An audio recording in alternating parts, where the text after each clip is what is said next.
Pakistan, today, when the rights of minorities are marginalized, there are people who are standing for the rights of minorities and are trying to achieve them. The person with us today, he's the CEO of a very huge company. He's also a parliamentarian and he's a businessman.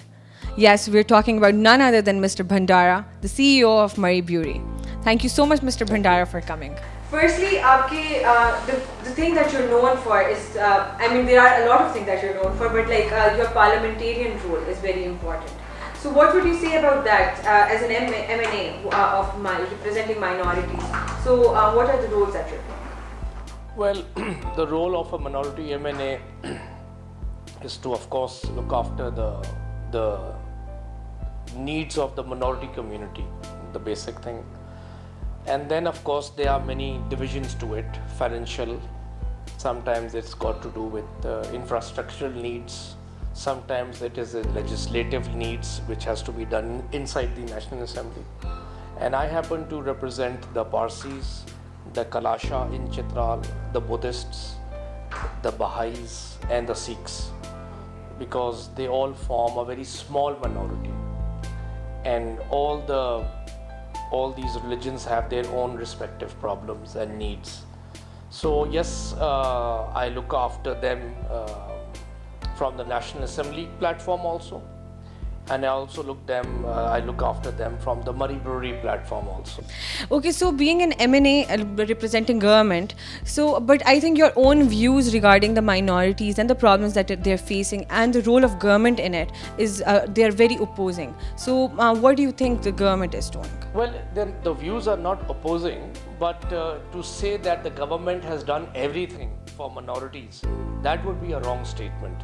I think many things have to be done for minorities, their protection, their rights, their recognition, their voice, and we are trying to get there. We have not reached the summit of really fulfilling the needs of the minorities, but we are going in the right direction.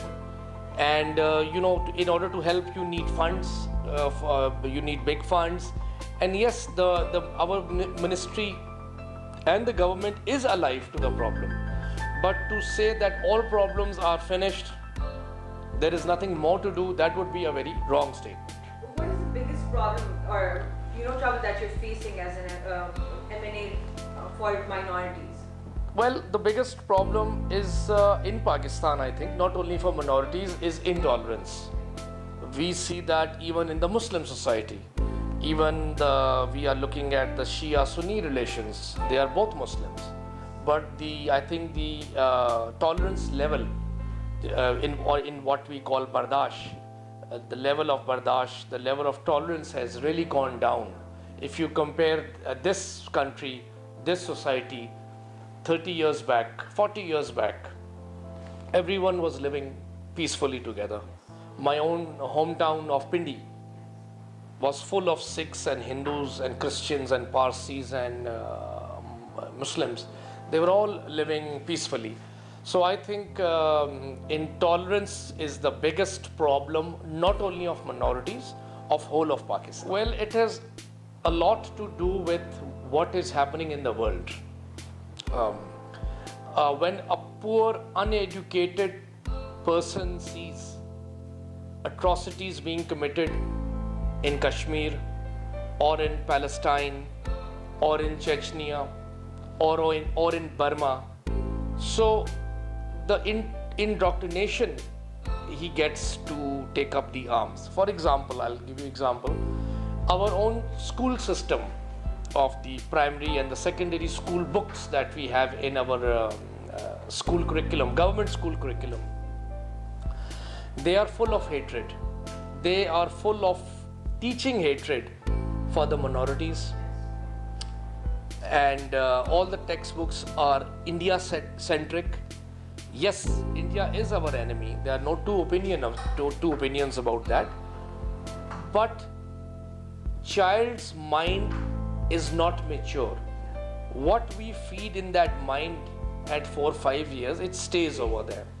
So teaching him at 5 years of age or 7 years of age hatred for other religions, hatred for my religion, and hatred for various other countries, So I think that girl or a boy will naturally grow up to be part of the society, and then he could also be part of the problem. Sir, considering the current situation in Pakistan, do you think this is only government job to inculcate tolerance towards other religions in our kids, or our educational institutes can play their role in that? Yes and no. As far as the curriculum is concerned, the textbooks, the government has to, the board, the education board has to look at that. That's the government job. But the basic things, the basic ethics of the home, parents are equally responsible. If that child becomes a suicide bomber, parents are to be blamed also.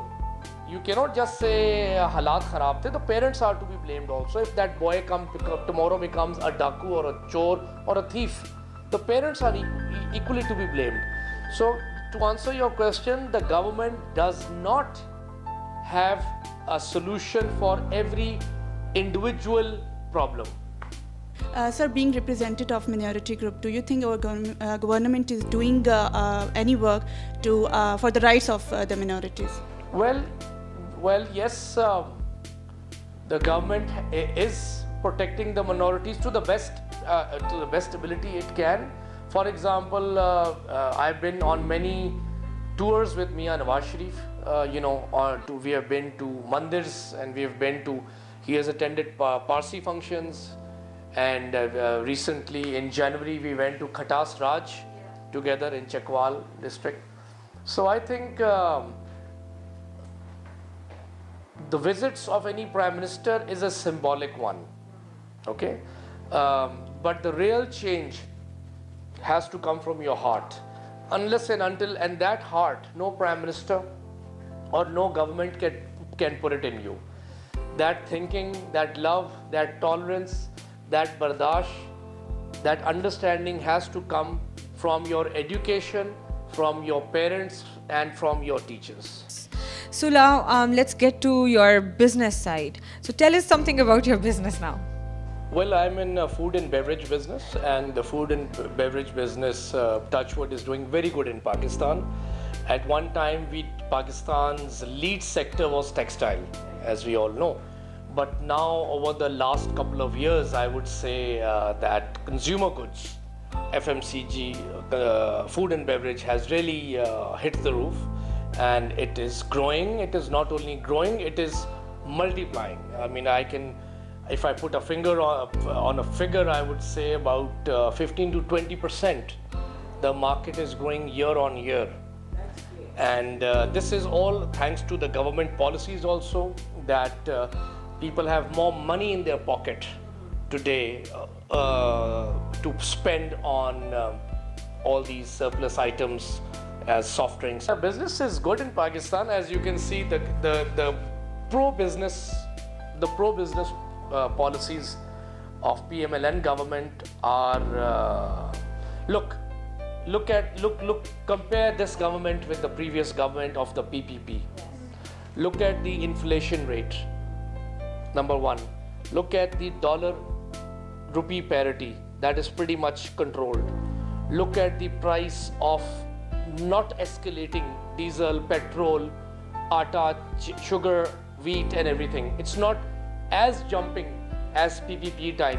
Look at shortages problem we used to have, and there was a time when there was no sugar in the market. There was no wheat in the market.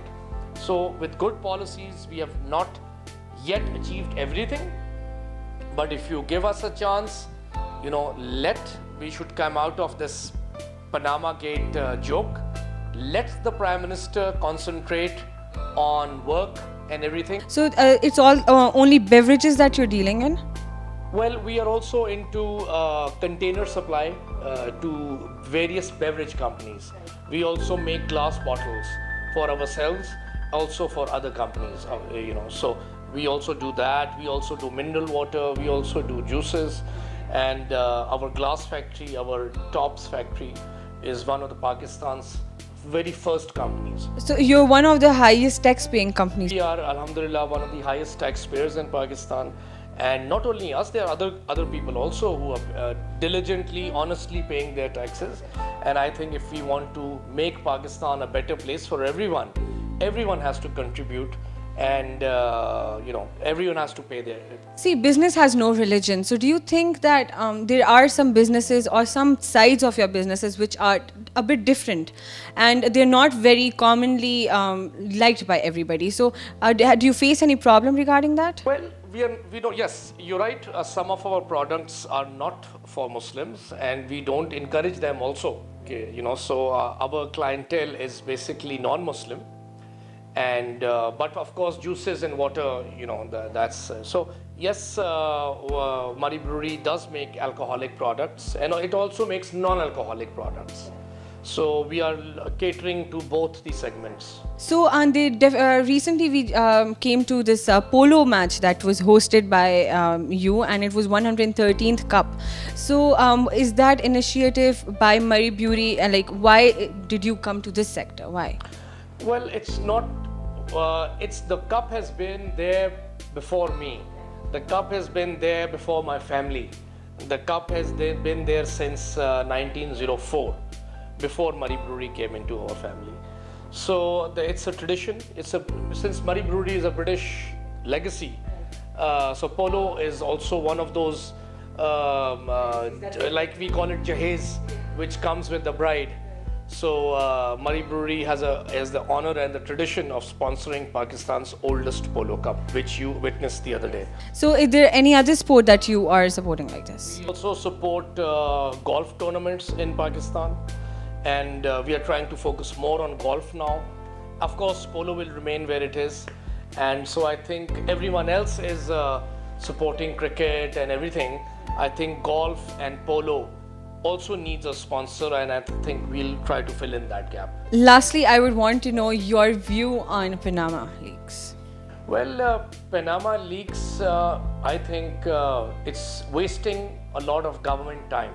It is wasting Prime Minister's special time, and I think let the government finish the tenure, and then yes, one should open up the Panama inquiry.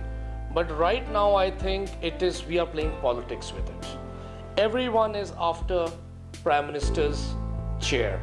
No one is really interested in corruption, right? If Mia Saab is he the only corrupt person in Pakistan? So we are only trying to bring Mia Saab into the limelight, which is not fair, I think. I think the Panama inquiry should continue even when he's not the Prime Minister. And I think right now, the precious time of ministers, the precious time of everyone is focused on finding a ghost where none exists. And everyone, and media also, should, I think, draw a little bit back, try to focus. Let's talk of progress. I think Punjab is doing much better administration than KP, than Balochistan and Sindh. So I think Imran Khan, the PTI should focus also on their own province rather than the politics of agitation and Ghirao, Jalao and Dharna does not feed the stomach of the poor man. It is the business activity, it is the business prosperity which Mia Nawaz Sharif is seeking. Only that will bring prosperity into Pakistan, and none of these dharnas and none of these scandals will bring any prosperity to Pakistan. But everybody should be, judged, and a fair trial is always the best one. So I would not disagree with that. yes, okay. Thank you so much for your time, Mr. Bhandara. Thank you so much.